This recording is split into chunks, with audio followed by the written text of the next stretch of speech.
Hola, ¿cómo están? Bienvenidos de nuevo a este su programa Justicia en Yucatán Radio, que como usted sabe es una extensión de nuestra revista Justicia en Yucatán del Poder Judicial del Estado, órgano de divulgación de nuestra institución.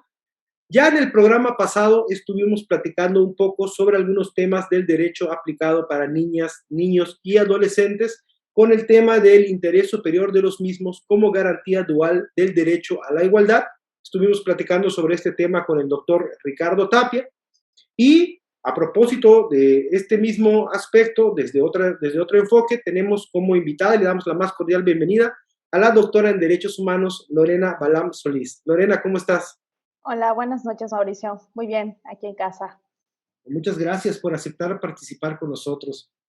Invitamos a la doctora Lorena a propósito también de una editorial publicada en la revista Justicia en Yucatán, denominado o intitulado Consideraciones del Protocolo para juzgar con perspectiva de infancia y adolescencia, pertinencia de los parámetros de flexibilidad y desarrollo de la habilidad interpersonal para el encuentro de una justicia adaptada, precisamente a razón o a raíz de que en el pasado mes de noviembre la Suprema Corte de Justicia de la Nación publicó la más reciente edición del protocolo para juzgar con perspectiva de infancia y adolescencia.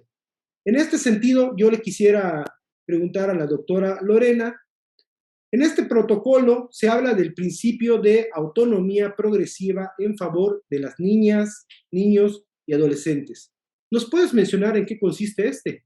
Bueno, el principio de autonomía progresiva es un principio que consiste en permitir que los niños intervengan dentro de las audiencias o dentro del proceso judicial en forma paulatina o gradual. Se tiene que tener en cuenta para poder observar y darle prioridad a este principio que los niños son tutelares de derechos, ¿no? No más allá de un objeto de prueba para dirimir una controversia, es necesario verlos como tutelares de derecho y no solamente tener en cuenta el principio de interés superior del menor. Es importante tener en cuenta los derechos que tiene el niño como titular de derechos, como persona y como grupo vulnerable. Podemos decir que estos derechos se hacen consistir en ser oído, es una garantía de audiencia, ¿no? En también el hecho de tener el derecho de participación y también el derecho de recibir información respecto al procedimiento en el cual directa o indirectamente puedan ser parte, ¿no? Ya la Corte Interamericana de Derechos Humanos ha distinguido este principio de autonomía progresiva en el sentido de que se dice autonomía progresiva porque, como ya he dicho, en forma gradual, es un proceso en forma gradual en el que se va a distinguir la capacidad cognitiva, la edad, la madurez y la capacidad de comprensión del niño, niña o adolescente para poder participar dentro de los procedimientos judiciales, ¿no? De manera que haya una interacción más próxima y también que se tenga a través de especialistas y a través de personas que estén cercanas a la psicología, psiquiatría, trabajo social o personal de salud para esos casos en los que advirtamos que son víctimas de delitos, ¿no? Los niños. También podemos acceder a ciertos parámetros que estos especialistas nos expongan como juzgadores o como funcionarios públicos que somos parte de un sistema de justicia, ¿no?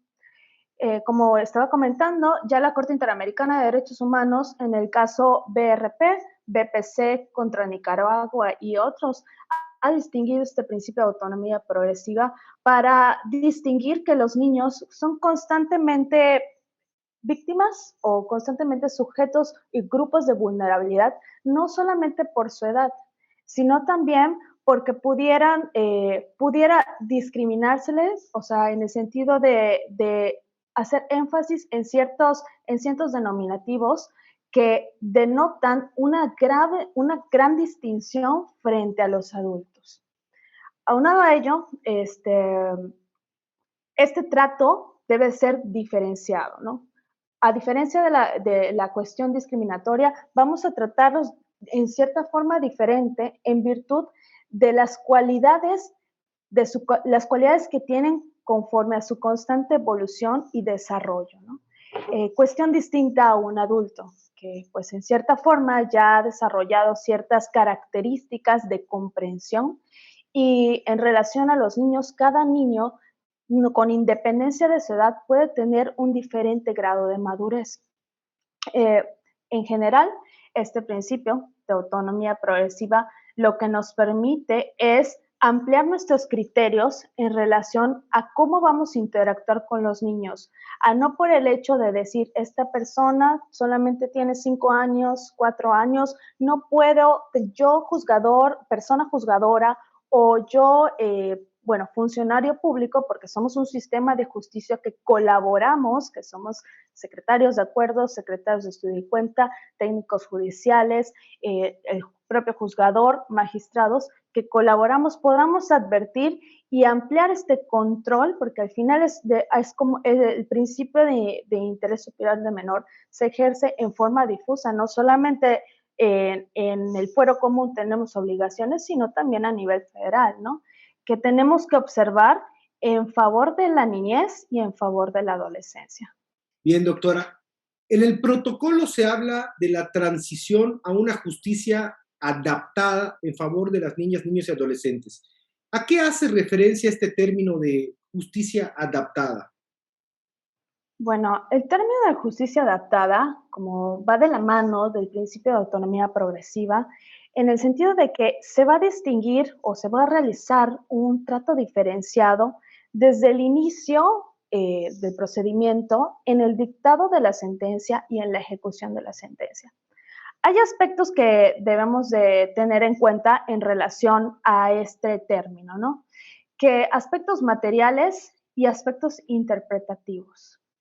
La justicia adaptada va a ir de la mano, este término se introduce en el protocolo para establecer ciertas, que dentro del procedimiento, que hay circunstancias que definen la manera en la que un niño puede intervenir o no, ¿no? O sea, por ejemplo, es distinto cuando un niño se va a resolver respecto de unas diligencias para fijar alimentos a cuando un niño es la víctima respecto de un delito de violencia sexual, ¿no?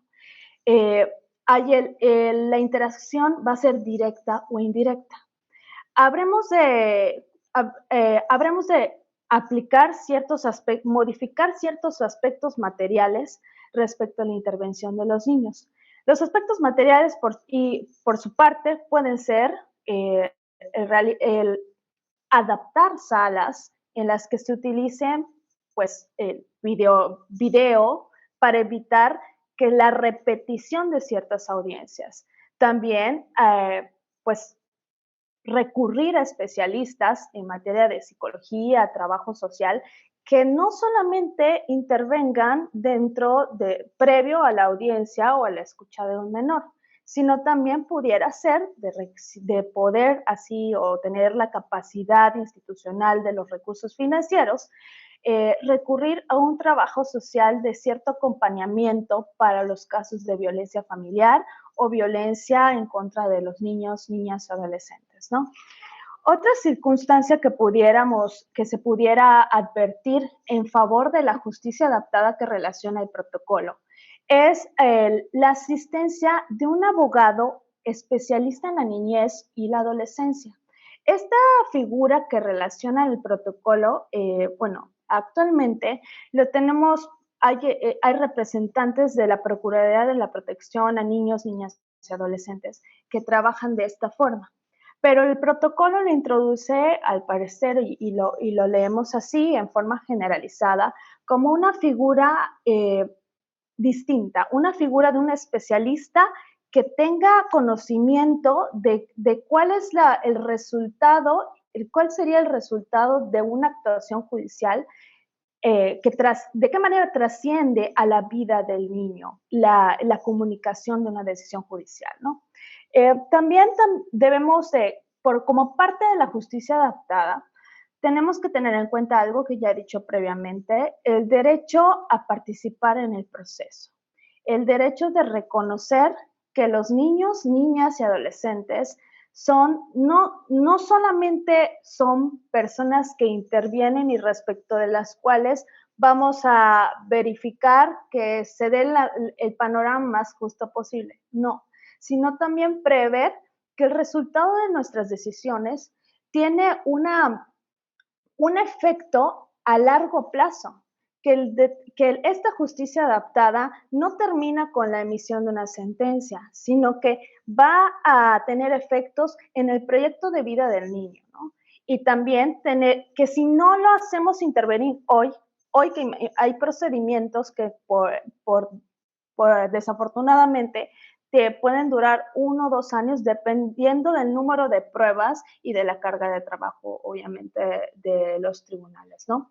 Pero que empieza el niño tiene 4 años, imaginemos, o 6 años, pasa un lapso de 2, 3 años y a la edad de 7 años se decide respecto de su custodia. Es un ejemplo, ¿no? La evolución o la comprensión que tendría el niño de los 4 años a los 7 años sería diversa. ¿Por qué?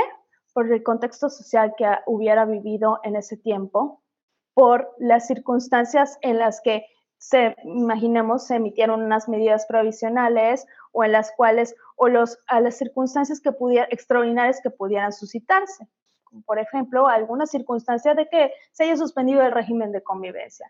Esto tendría un efecto, pues, agravante o que lesionara al niño, y en este procedimiento, hablando de la justicia adaptada, en esos momentos en los que se den esas circunstancias extraordinarias, la persona juzgadora, y no solamente, así se le llama en el protocolo a la juez o jueza, persona juzgadora, es reiterativo. Pero hablemos en general del sistema de justicia. Tiene la obligación de aplicar las medidas pertinentes para verificar que se proteja la integridad anímica, física, mental y en general el bienestar del menor, ¿no? No solamente verificar, bueno, este es el progenitor custodio ideal, bueno, este es el progenitor que realmente deudor alimentista, un ejemplo, ¿no? Sino es verificar que el niño tenga el derecho, ejerce su derecho a manifestar, para manifestarse, incluso a negarse a ser parte del procedimiento en el sentido de no querer declarar o no querer asistir a una audiencia o confirmar, sí, afirmar que es su deseo y en cierta forma haber una interacción con el servidor público o en su caso dar solamente una opinión, simplemente expresarse con independencia de que se consiga o no los objetivos de las audiencias, ¿no? Porque previo a cada audiencia, el protocolo nos dispone que el juzgador debe de hablar con él, por ejemplo, con la psicóloga, qué es lo que se espera o respecto a qué va a dirigirse la audiencia de escucha de menor. Puede ser que no se logren los objetivos, que el niño no quiera manifestarse respecto a las preguntas, pero en todo momento debemos de procurar que el niño se sienta en el ambiente más cómodo posible, que haya una interacción, que, por ejemplo, pueden haber incluso métodos didácticos que permitan al niño expresarse en forma escrita o a través de dibujos o a través de una expresión oral o a través de una expresión escrita. No necesariamente tiene que ser la comunicación de una confrontación directa, sino que puede estar realizando el niño otro tipo de actividades mientras interactúa con el juzgador, ¿no? Y para ello, pues, también se reitera en el protocolo la necesidad de la adecuación de las salas para no volver a realizar este tipo de diligencias y que, pues, afortunadamente, en los últimos años, con la aplicación del sistema de oralidad, pues ya se ha mejorado la infraestructura en favor de este tipo de principios, ¿no? De protección del niño. Ahora que hablas, doctora, de la comunicación y de la expresión de los menores, en este protocolo para juzgar con perspectiva de infancia y adolescencia hay un tema que me llama la atención, que nos habla acerca de la comunicación y la habilidad interpersonal que deberá adoptar el juzgador para la debida protección de los derechos de las niñas, niños y adolescentes. ¿Qué aspectos del protocolo resaltan la necesidad del vínculo interpersonal para el ejercicio de la impartición de justicia en favor de este grupo? Bueno, este aspecto, yo hablo de este aspecto en el artículo. ¿Por qué? Porque el protocolo maneja ciertos términos que te acercan a darle una prioridad al niño respecto a la integridad anímica, a la integridad física y a la necesidad del niño de expresarse y de ser parte dentro del procedimiento. Es una necesidad como parte no solo de la protección del principio del debido proceso. En el artículo 19 de la Convención Interamericana de Derechos Humanos dispone que los niños tienen derecho, bueno, el Estado tiene la obligación de aplicar las medidas pertinentes para que los niños también pues tengan la debida protección dentro de los procedimientos judiciales. Pero bueno, la comunicación interpersonal es aquella que se basa en darle la prioridad al hecho de que el destinatario o la persona a la que se dirige el mensaje comprenda lo que se dice. No solamente el hecho de que se digan las cosas, la persona que expresa o emite la resolución, no solamente que enfatice a qué se refiere la sentencia, la resolución, auto o decreto, sino que en realidad se preocupe de que el niño o niña adolescente en este caso pueda comprender el efecto que tiene una decisión, ¿no? Esta comunicación interpersonal, como ya he comentado, solamente se va a dar eficazmente a través del entendimiento de cuál es el grado de madurez, cuál es la edad, el contexto social en el que vive, los hechos en los cuales el niño ha estado o respecto de los cuales se ha expuesto la controversia. Y pues de esta manera vamos a procurar que primeramente la persona juzgadora tenga un conocimiento más cercano de qué manera realizar este acercamiento. La comunicación se puede dar por vía oral, por vía escrita, por vía oral a través de las audiencias, por vía escrita incluso a través de sentencias de lectura fácil. Por vía oral, esta comunicación interpersonal, el protocolo nos recomienda que se debe aplicar un lenguaje óptimo en el cual se eviten el uso de términos gramaticales que no resulten simples. Tenemos que reconocer que el lenguaje de un niño es distinto al lenguaje de un adulto. Entonces, dependiendo del contexto social del niño, hay que pues, utilizar ciertos términos, vocablos o palabras que sean asequibles o accesibles al entendimiento del niño. Otra circunstancia que se pueden dar es que el niño, además de ser por su edad, por ser un niño, el niño o la niña o el adolescente, puede pertenece al grupo vulnerable por ser solo niño, pero también puede ser vulnerable por ser mujer, puede ser vulnerable por ser, en su caso, pertenecer a una comunidad indígena, tener una discapacidad. Entonces, tenemos que tener en cuenta estos aspectos para poder dirigirnos a ellos, porque son circunstancias en las que se encuentra el niño que lo distinguen de lo que coloquialmente o lo que generalmente las personas que no están en un grupo de vulnerabilidad o pudieran, no quiero utilizar el término sufrir, pero pudieran vivir, mejor dicho. Entonces, es importante que se recomienda entonces que la persona juzgadora, antes de llevar a cabo la comunicación de una decisión, se reúna con un especialista, sea un trabajador social, un especialista en psicología o dependiendo incluso un especialista en salud, que pudiera apoyar, coadyuvar con la emisión correcta de una decisión, ¿no? Esa es la comunicación oral, ¿no? Ahora bien, la comunicación escrita. Advertimos que en la comunicación escrita pudiera darse la labor de los juzgadores es emitir una sentencia que va dirigida a las partes, ¿no? Pero en el caso en el que el niño puede ser que esté involucrado directa o indirectamente, ¿no? En el caso de que el niño no requiera o no quiera ir a los tribunales, esta comunicación, además de hacerse a través de la vía oral, como ya he mencionado, pudiera hacerse a través de sentencias de lectura fácil.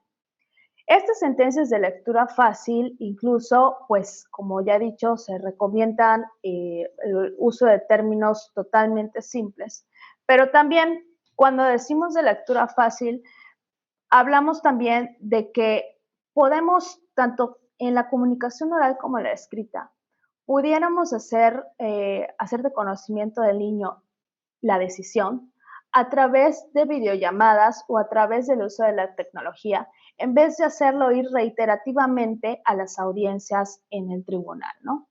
¿Por qué? Tratamos de que el niño se encuentre, el niño, la niña o adolescente, se encuentra en el contexto más cómodo posible, cómodo en el sentido de que no siente esta incomodidad y que también en su caso pudiera ser que si ella, él o quisiera ir al tribunal, también se pudiera hacer de esta forma, ¿no? Entonces, al comunicar hay que tener en cuenta no solamente estas circunstancias de los hechos que se van a dirimir, sino también el contexto social de movilidad, ¿no? Es importante ello, el protocolo pretende ampliar derechos. Sabemos que muchos de estos derechos o muchos no solamente dependen de la intención, de la voluntad, sino también de los recursos financieros que se tengan. Pero actualmente, todo, la mayoría, bueno, hablando de la generalidad, no quiero decir todo el mundo, pero ya hay una apertura hacia la tecnología, ¿no? Y de no haberlo, nosotros como Estado tenemos el derecho de cerciorarnos de que la comunicación llegue de una u otra forma, porque son principios de los cuales depende no una vida, de los cuales depende el futuro de una persona y de los cuales depende pues también la fe que se tiene en el sistema judicial, ¿no? Entonces, es importante recalcar que tenemos que ampliar nuestros criterios, ver las vías posibles para hacer efectivo el ejercicio de los derechos de los niños, niñas y adolescentes en todo momento.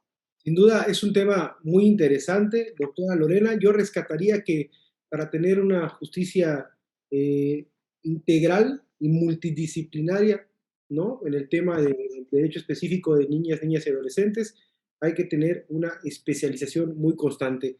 Se nos acaba el tiempo del programa. Quisiera agradecerte mucho tu participación, doctora Lorena, amiga personal, compañera servidora pública del Poder Judicial, por acompañarnos en este programa. Te dejamos las puertas abiertas, por supuesto, para seguir acompañándonos más adelante. Y a quienes nos escuchan o nos están viendo por alguno de los canales, recordarles que todos los episodios de Justicia en Yucatán Radio están disponibles a través de nuestro canal de YouTube, Justicia en Yucatán, y en Spotify con el podcast Justicia en Yucatán Radio. También puede encontrar la más reciente edición de nuestra revista Justicia en Yucatán a través de la página electrónica del Poder Judicial, www.poderjudicialyucatán.gov.mx/publicaciones. Muchas gracias, doctora, por acompañarnos. Muchas gracias a usted por sintonizar. A ti, muchas gracias. Hasta luego.